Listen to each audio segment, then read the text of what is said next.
Welkom vanoggend hier. U het al die aankondigings elektronies gekry.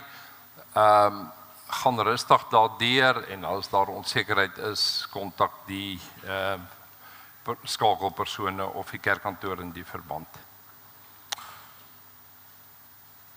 Ek gee vir jou geleentheid om net so 'n bietjie rustig asem te haal, kontak te maak met die stoel waarop jy sit, bewus te word van jou hier wees. En as jy so 'n paar keer diep, lekker regelmatig ingeasem het, gaan ek begin met die woord en die seëngroet.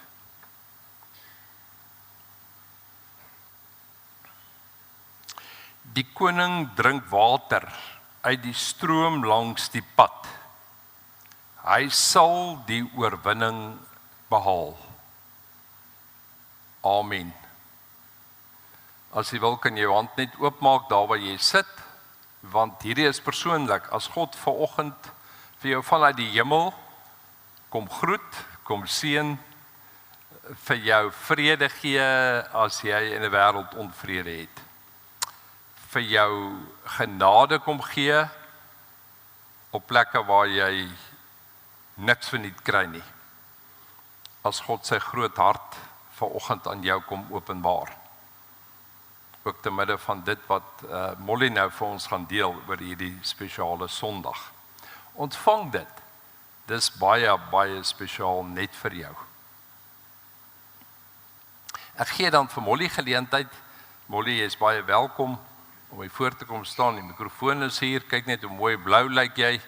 En ons luister baie, baie graag. En laat ek sommer die geleentheid gebruik om vir jou baie dankie te sê dat jou hele lewe eintlik uitmond in hierdie saak wat jy nou met ons kom deel. Baie, baie dankie daarvoor. Dankie. Goeiemôre. Nou ja, vandag is biddag vir trauma en verlies. Iets wat ons almal wat hier sit vandag al ervaar het. Vir sommiges van ons is dit makliker as vir ander om deur trauma en verlies te werk. Wanneer ons kyk na die diagram wat ek daar op het, vir trauma en verlies moet daar 'n situasie wees. Iets gebeur wat inwerk op my gedagtes, my emosies, my fisiese, ek kry 'n droë mond of ek slaap sleg, die fisiese, en dit beïnvloed my gedrag. En hierdie 4 dinge gaan baie keer deur mekaar. Ek het 'n mooi prentjie wat mense brein so lyk asof dit wol is wat geknoop is. En dis wat gebeur as jy nie deur jou trauma en jou verlies kan werk nie. Maar hoe gebeur dit dan? En ons weet, ons maak net alles wat na ons brein toe gaan. Alles wat met ons gebeur, gaan deur ons sintuie. Nou ons het op skool geleer van basies 5 sintuie. En julle sien dit daar, ons visie, jy sien goed, jy hoor goed, jy ruik, jy voel, jy proe. Maar daar's ook 3 ander baie belangrike sintuie wat ons nie altyd van bewus is nie. Daai een wat vir ons balans gee. Jy weet of jy in balans is of nie. Die een van beweeglikheid. Wie het nou al daarin gedink? As ek op 'n stoel gaan sit, weet ek waar die stoel is en waar my boude is. Dat ek nie die stoel mis sit nie. Dis 'n sintuig wat ons nie altyd van bewus is nie. So dit gaan ook oor ruimte en dan die fisiologiese. Hoekom is ek dors? Hoekom is ek honger? Pyn. Dis ons 8 sintuie en alles wat ons beleef en ervaar, gebeur deur ons sintuie. En in ons brein is daar hierdie wonderlike klein, so groot soos 'n amandelpit, ons amygdala. Nou ek het nou maar die voorbeeld, want dit was my groot vrees in die lewe, spinnekop. Jy sien hom met jou oë, maar dan gebeur daar 'n reaksie in jou brein, en dit word deurgevoer na jou amygdala, wat soos 'n robot is. Rooi, gevaar. En dan kom daai basiese, ons noem dit jou primitiewe reaksies na vore. Ek vries, of ek hardloop weg, of ek veg, ek raak kwaad, fight, daai vries. En dan wat dan? En dis waar ons nou kyk vinnig na hoe ons brein reageer op wanneer ons enige impuls kry, of goeie nuus of slegte nuus, of van 'n verlies. Wat gebeur in my brein? En dan sien ons daar die 3 belangrike dele in ons brein om trauma en verlies te verwerk. Is daai groenetjie, is die amygdala, wat vir jou sê, iets het gebeur. Wat maak jy? En ons weet, ek weet wanneer ek 'n skokkende nuus kry, dan wil ek gaan sit en gil. Dis my reaksie. Ander mense hardloop weg, ander mense vries totaal en jy slaan dof. Maar dan word dit deurgestuur na jou hippocampus, die geel daar op die skyfie, wat ons emosies beheer. En ek noem dit klink baie ingewikkeld, julle maar vir my kom kuier daar by die werk. Maar as ons hierdie proses verstaan, dan sal ons verstaan hoe ek reageer op verlies en trauma. So dit gaan deur na jou emosionele area in jou brein, jou hippocampus. En as jy dit daar onderdruk, dan kry ons hierdie mense wat in angs gaan, wat nie weet hoe om daar uit te kom nie. Maar as jy in staat is om dit wat gebeur het te kan raak sien, en dit te kan deurwerk, verwerk, en te kies met my frontale lob, my brein is my dinkbrein. As ek dan kan kies wat ek gaan doen, hoe gaan ek reageer, dan sê ek okay. Maar party mense sukkel met dit. En daarom het ons vandag hierdie biddag vir trauma en verlies. Want ons is almal verskillend en almal van ons verwerk trauma en verlies op 'n ander manier. So die van julle wat weet waar julle krag vandaan kom, en ek sê altyd daar in my spreekkamer, dank die Here vir hulle wat die Here ken, want dit maak hierdie proses van verwerking soveel makliker. Want jy weet in jou dinkbrein, die Here sal my dra, soos in Jesaja 43. Want ek is kosbaar in sy oë. Ek is sy kind. Hy sal my dra deur waardeur ek ook al gaan. So vandag het die kerk besluit, ons bid vir mense wat deur trauma gaan, mense wat verlies gely het. En ek wil julle uitnooi, as daar iemand is wat by my wil kom kuier en kom koffie drink, gee my 'n lei en ons maak 'n afspraak. Verlies kan baie forme inneem. En ek het daar op die tafel gelos, so 'n tiklysie. Weet nie wat dit in Afrikaans nie.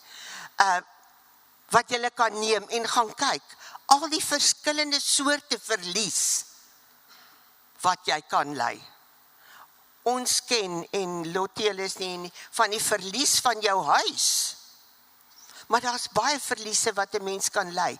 En een verlies is vir 'n ander mens 'n ander verwerking en deurwerk. So, liewe gelowiges, kom ons dink dan spesiaal vandag ook in ons gebede aan mense wat deur trauma gaan, wat deur verlies gaan, wat nie altyd dinge kan verwerk soos ander nie. Want ons samestelling in ons breine is anderster.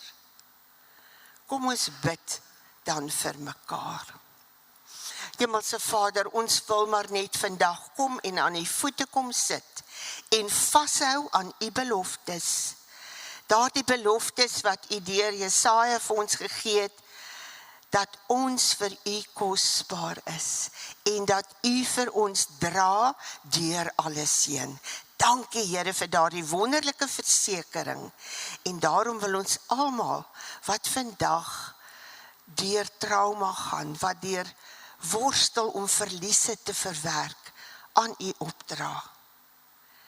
Bring ook vir hulle daardie wonderlike wete, in U is alles moontlik. U sorg, U dra ons in die naam van Jesus. Amen.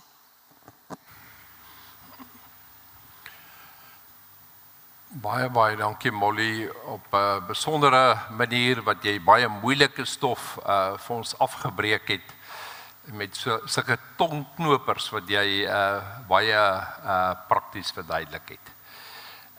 Deel van trauma verlies mond uit op die lydingspad van Jesus Christus. Ons het begin met as Woensdag, Sondag, die week wat verby is.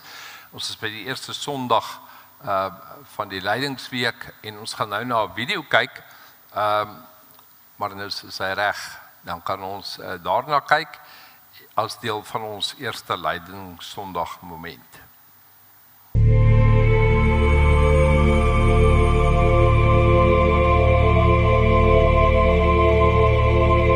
I have so many questions. Shall we sit first? Oh, yes, of course.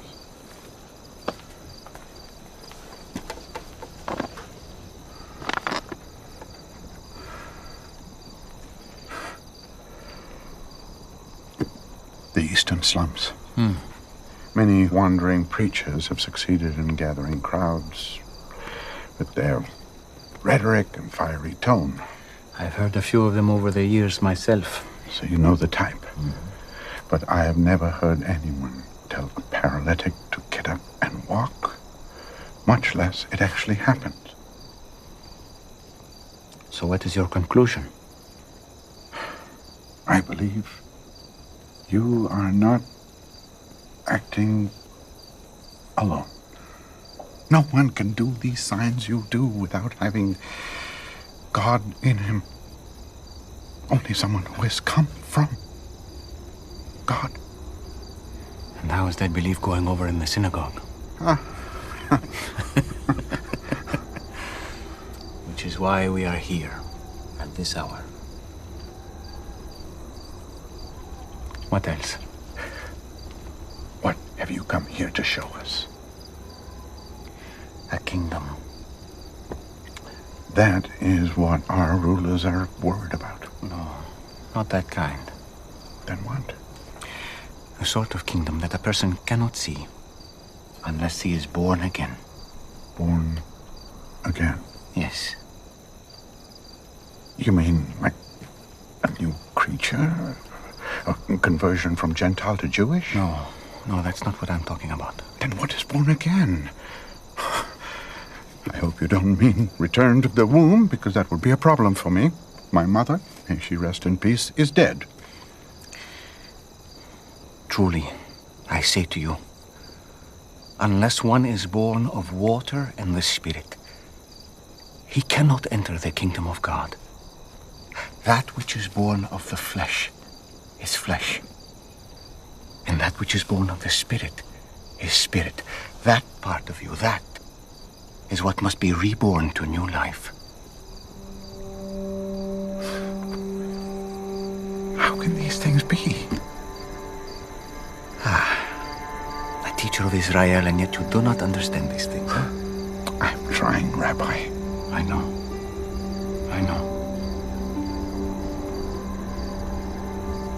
Do you hear this? What? Listen. What do you hear? The wind? How do you know it's the wind? Because I can feel it. I hear it sound. Do you know where it comes from? No. Do you know where it's going? No. That's what it is to be born again of the Spirit. The Spirit may work in a way that is a mystery to you. And while you cannot see the Spirit, you can recognize his effect. mind is consumed with thoughts of what a stir these words would cause among the teachers of the law. Yes, and I do not expect otherwise. I speak of what I know and have seen, and it has not been received by the religious It leaders. is hard to receive. So if I have told you of earthly things, and you do not believe, how can I tell you heavenly things? I believe your words. I just fear you may not have a chance to speak many more of them before you are silenced. I have come to do more than speak words, Nicodemus. More miracles. Yes, but even more than that. Do you remember when the children of Israel complained against God and against Moses in the wilderness of Paran? Yes. They wanted to return to Egypt, and they cursed the manna that God sent them. And then? They were bitten by serpents, and they were dying. But God made a way for them to be healed. Moses lifted the bronze serpent in the desert, and people only needed to look at it. So will the Son of Man be lifted up, so that whoever believes in him may have eternal life. Our people are not dying from snake bites. They're dying from taxation and oppression. I'm sorry to disappoint you, but I did not come to deliver the people from Rome. Then from what? From sin. From spiritual death. God loves the world in this way, that he gave his only Son, that whoever believes in him shall not perish, but have eternal life. So this has nothing to do with Rome. It's all about sin. God did not send his Son into the world to condemn it, Nicodemus. He sent him to save it through him. Goed. Dis natuurlik daar Nicodemus in die teenwoordigheid van Jesus soos beskryf in Johannes 3. Ons gaan nou ons loflied sing, daarna gaan ek vir ons bid. Ons loflied vonk 185 strofes 1 en 2.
Hoogste Here, as ons vanoggend tot u troon nader, doen ons dit met groot omsigtigheid.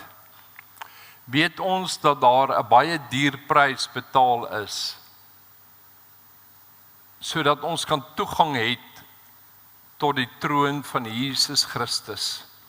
Weet ons, Here, dat daar dinge in ons lewe is wat ons baie keer doen en sê en dink wat nie getuig dat u heers oor die hele kosmos nie. Ons wat u ambassadeurs is in 'n donker wêreld, ons val baie keer terug in 'n lewe van beperktheid, sonde en wanhoop. So as ons vanoggend hier saam is, Here, kom bely ons al daardie sake En bid ons, Here, dat U deur die liefde van Jesus Christus vir ons die liefde in ons hart sal gee vir U wat op die troon sit. Dat ons die Here, ons God sal lief hê met ons hele hart en met ons hele siel en met ons hele verstand. Maar Here, dat ons nie net vir U sal eer nie, maar dit ook sal laat oorvloei na die mense om ons, dat ons naaste so lief sal hê soos onsself.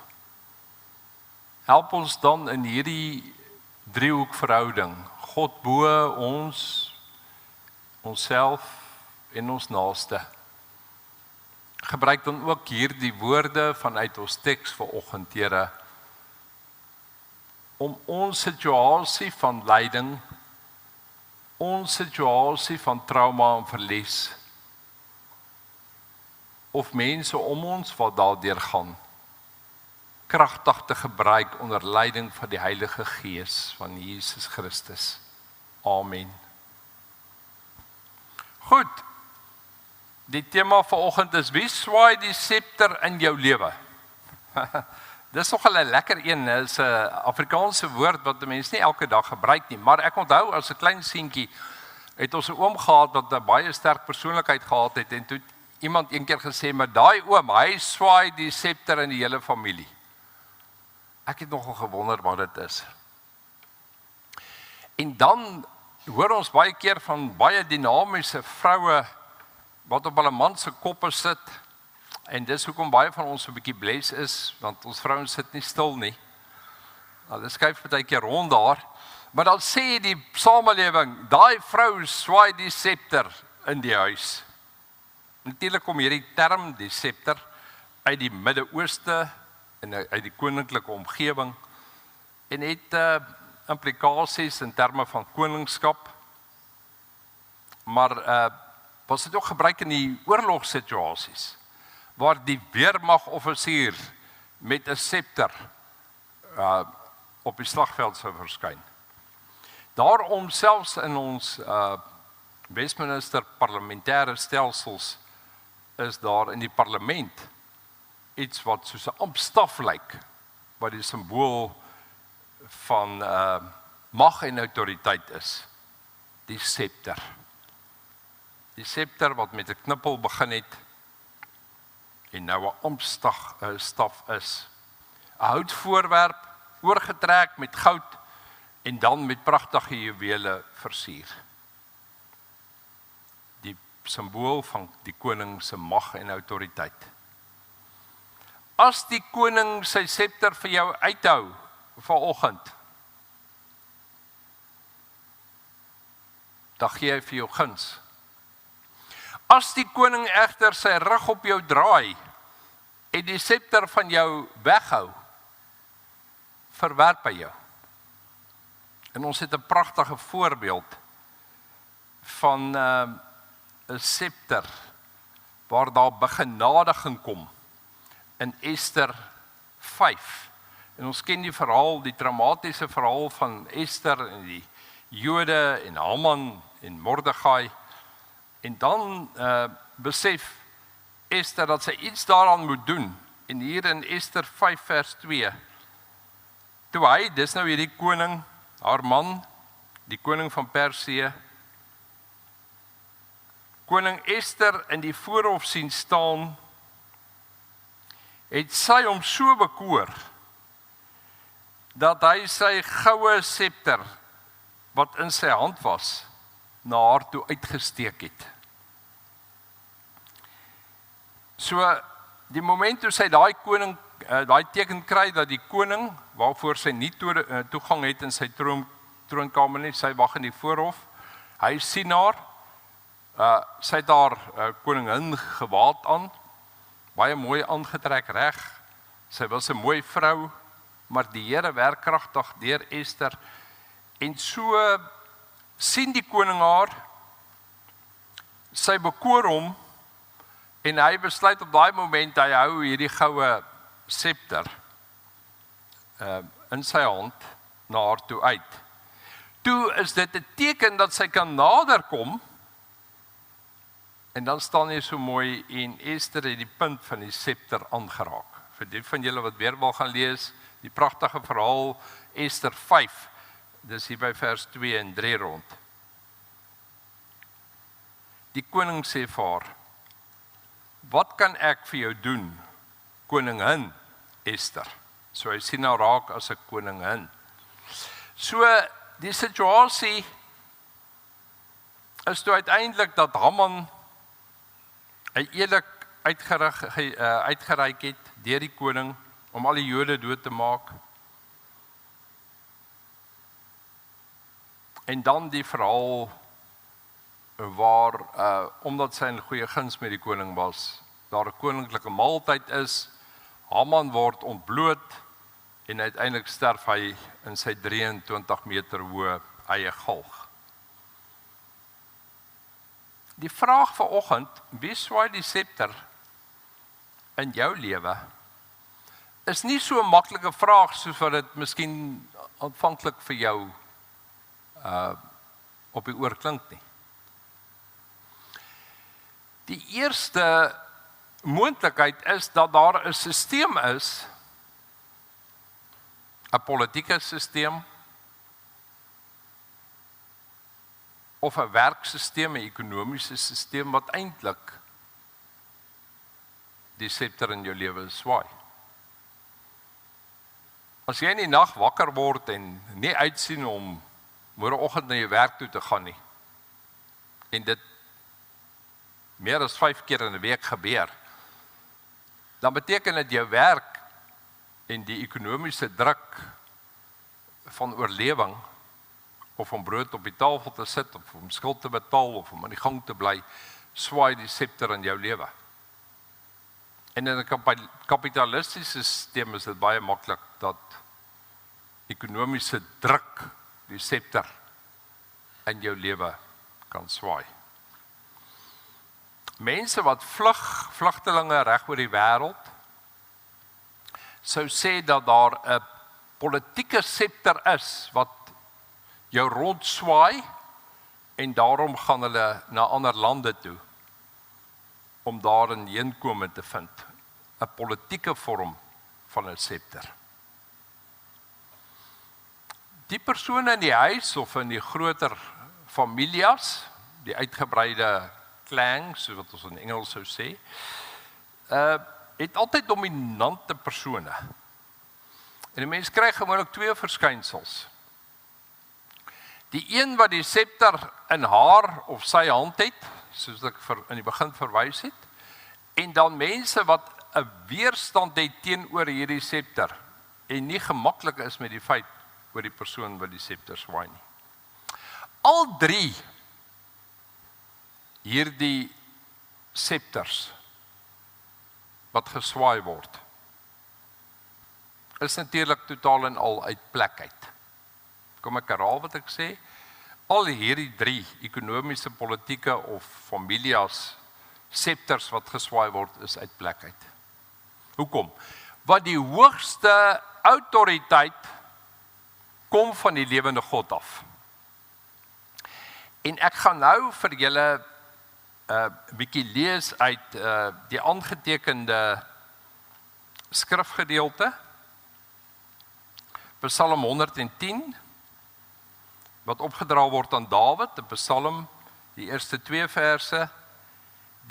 Die Here het vir my koning gesê, kom sit aan my regterhand, en ek sal jou vyande aan jou onderwerp. As die Here die scepter, die simbool van die mag, uit Sion aan u oorhandig, heers dan oor u vyande. Nou, eksegeties sal Dominee Kemp met my saamstem, kan 'n mens nie lig raak oor vers 1 van Psalm 110 omgaan nie.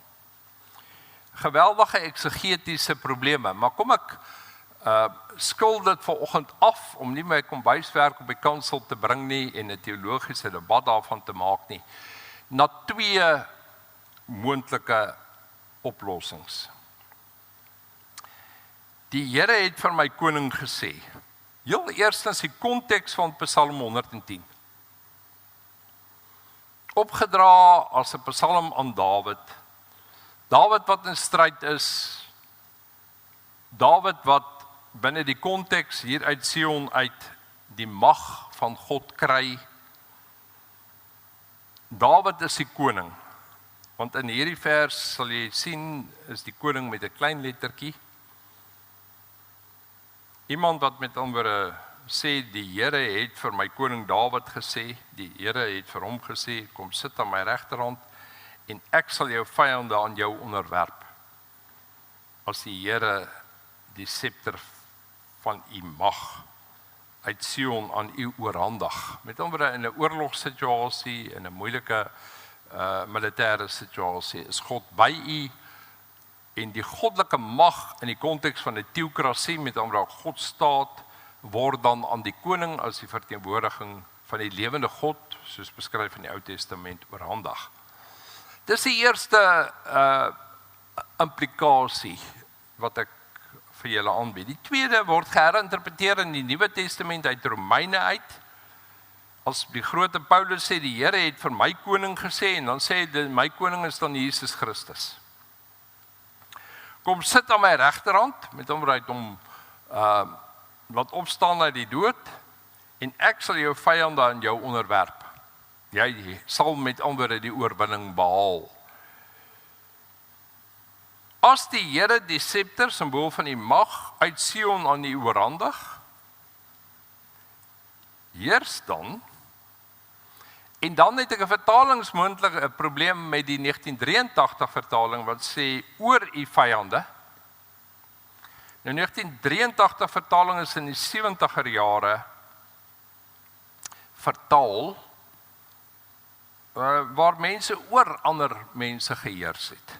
En daarom was dit gerieflik, ek het teruggegaan na die Hebreëus toe, en daar staan baie duidelik, en die 2020 vertaling sê dit ook vir ons, heers dan te midde van u vyande. Heers te midde van. 'n groot verskil. Oor beteken dit ek domineer hulle. Ek bole hulle, ek het die mag, ek het die scepter in my hand, en ons as Christene kan baie maklik Christelike bashing noem. Ons kan mense verkleineer wat nie met ons saamstem nie. Maar om te heers te midde van my vyande, beteken dit my vyande is nog op die speelveld.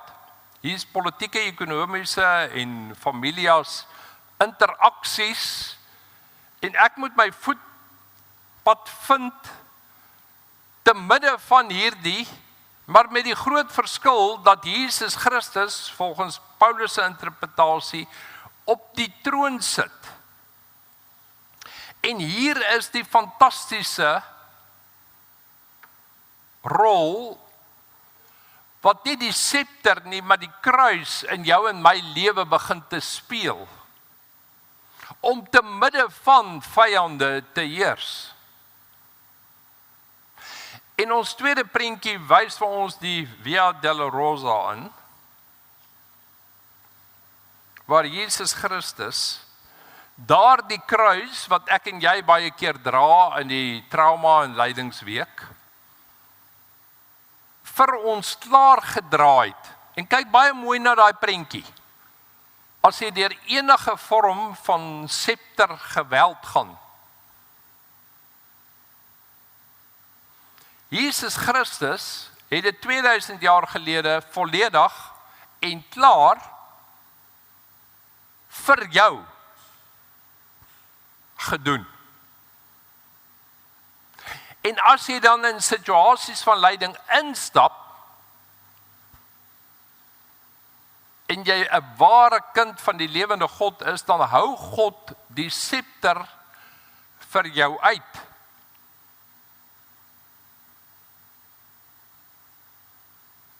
As dit nie tot jou persoonlike voordeel gaan nie. Dis die voorwaarde. Ek is nie in stryd met iemand anders, ek is in 'n bekgeveg, of ek is in 'n ander krisis, of dit gaan oor reg of verkeerd, en nou is daar 'n ander Christen, en nou hou God die scepter uit, en die dominee het vanoggend vir my gesê, ja, God is aan my kant, ek moet nie die scepter vat nie. Nee, glad nie. Dis met diepe selfworsteling en die ontgoocheling van jou eie pyn, jou eie gebrokenheid, wat jy moeisaam, dit beteken met tyd, uiteindelik tot die diep besef kom,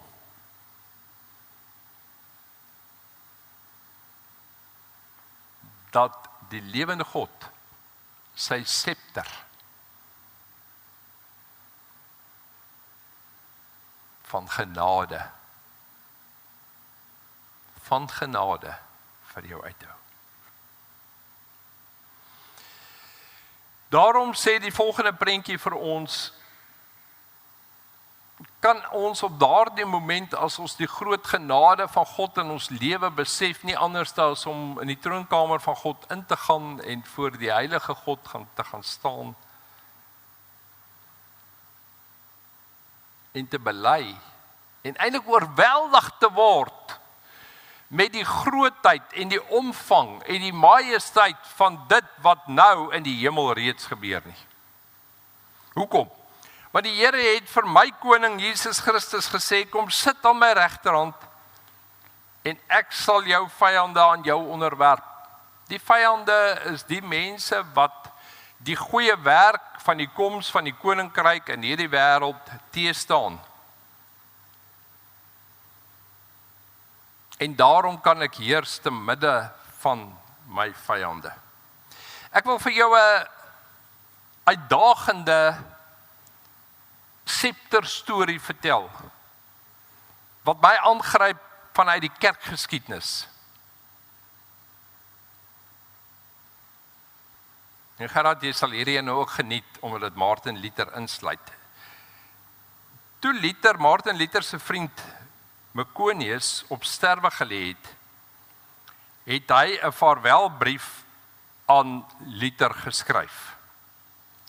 Toe Luther die brief ontvang, was hy so ontsteld dat sy mede-kerkhervormer hom in die steek gaan laat as hy sou sterf, dat hy dadelik op 'n buitengewone radikale manier teruggeantwoord het.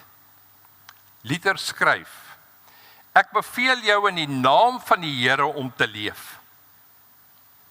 Ek het jou nodig vir die hervorming van die kerk. Sien julle, dit gaan nie oor Luther wat 'n persoonlike behoefte het nie. Ek het jou nodig vir die hervorming van die kerk. Die Here sal nie toelaat dat ek sal hoor dat jy dood is, maar hy sal gee dat jy my sal oorleef. Dit bid ek. So daar bid Luther. Dit is my wil en my mag. En mag my wil geskied. Want ek begeer alleenlik dat God, en hier is die tweede sleutel, verheerlik sal word. En nou is daar 'n hele proses. Luther het die brief geskryf en daar is die hervormer Maconius. Nie alleen het Maconius lank genoeg gelewe om Luther se brief te ontvang nie, maar hy het Luther met 2 maande oorleef. Toe hy Luther se gesagvolle brief lees, het hy gevoel asof die Here 'n nuwe lewe in sy liggaam blaas. Binne 'n paar dae was sy gesondheid volkome herstel. Wat Luther gedoen het, was om die scepter uit te steek na sy vriend. Hy het sy troonposisie verstaan. Gebed is om vanuit my troonposisie die scepter uit te steek na die saak waarvoor ek bid. Eintlik is dit meer as bid. Eintlik beveel ek die situasie in die naam van die Here om te verander. Voorbeelde uit die Ou Testament verduidelik dit. Moses verslaan op die water en dit kloof die Rooi See op. Hy slaan die rots en daar kom water uit. Josua spreek die son en die maan aan en dit staan stil. Josua 10 vers 12. Die voorbeelde in die Nuwe Testament is talryk. In die naam van Jesus Christus van Nasaret staan op en loop. Dit sê Petrus en Johannes. Hierdie gesag het ons van Jesus self ontvang.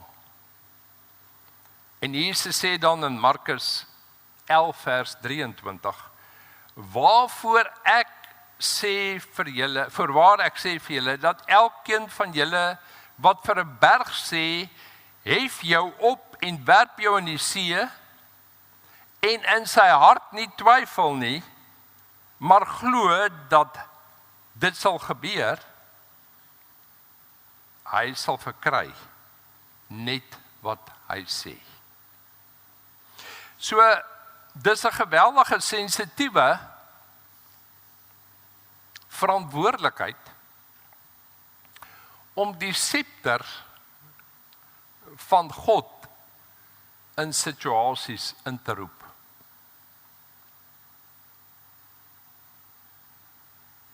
Dit gaan met selfondersoek gepaard. Dit gaan met stryd te gepaard. Maar in leidingssituasies lyk vir my God gee vir ons autoriteit. En die volgende prentjie wys vir ons dit so duidelik. En daarom die simbool van die kruis. So ek gaan nie as 'n dominee maklik die scepter in die samelewing rondswaai nie. Ek gaan miskien 3 of 5 keer in my hele lewe, al het ek ook goddelike autoriteit gekry, die roeping gekry, die krag van die Here gekry, die scepter in my lewe gebruik, na diep geloofsonderskeiding.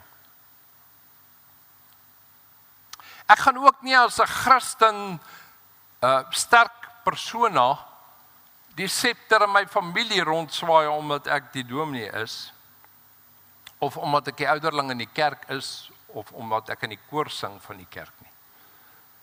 Omdat ek 'n kerkmens is nie. Ek gaan met ander woorde my nooit vergryp aan die misbruik van die scepter nie.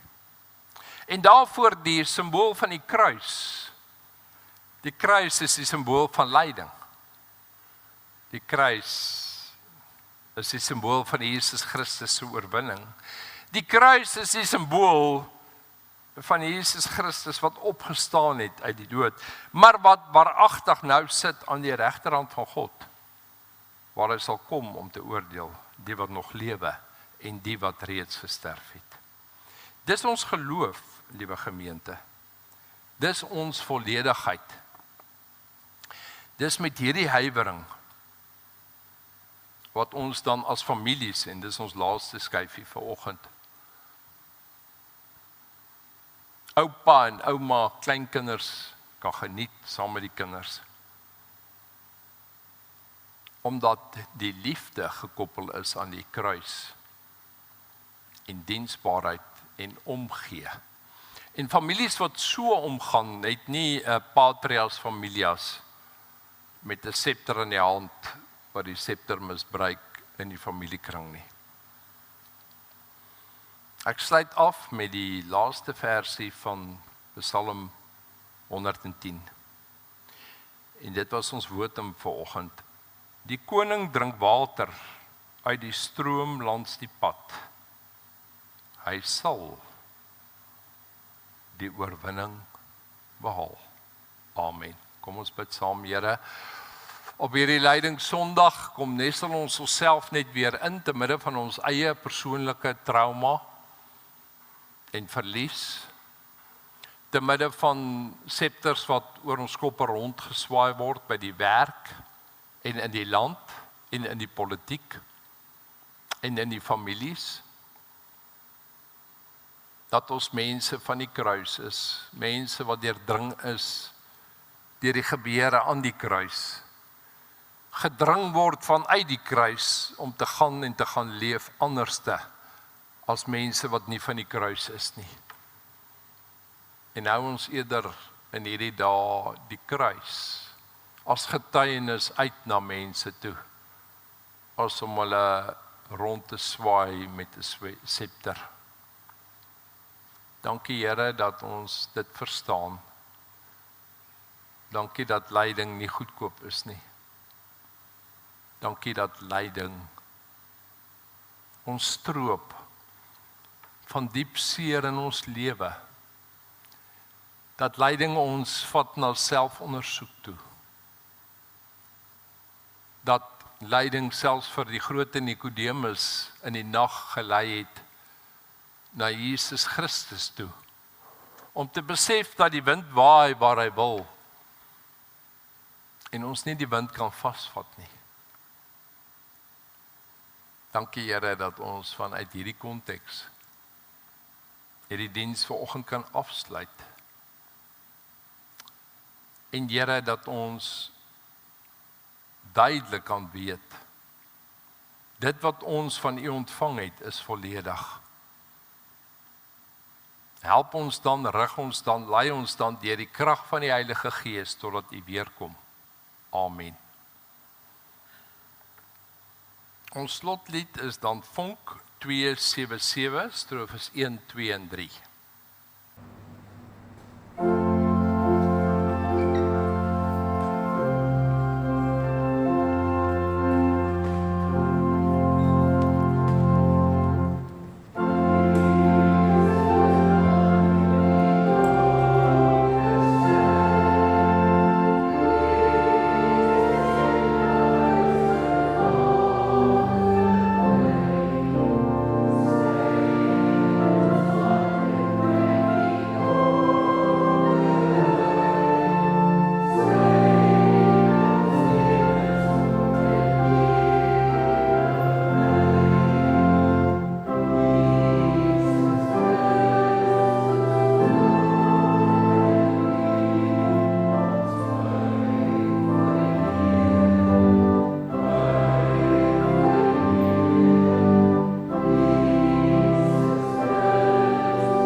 Ontvang dan die wonderlike seën van die Here en gaan leef in vryheid onder die kruis. Ons bid dat die genade van ons Here Jesus Christus en die liefde van God en die gemeenskap met sy Heilige Gees by jou sal wees, by jou sal bly, totdat hy jou kom haal. Amen.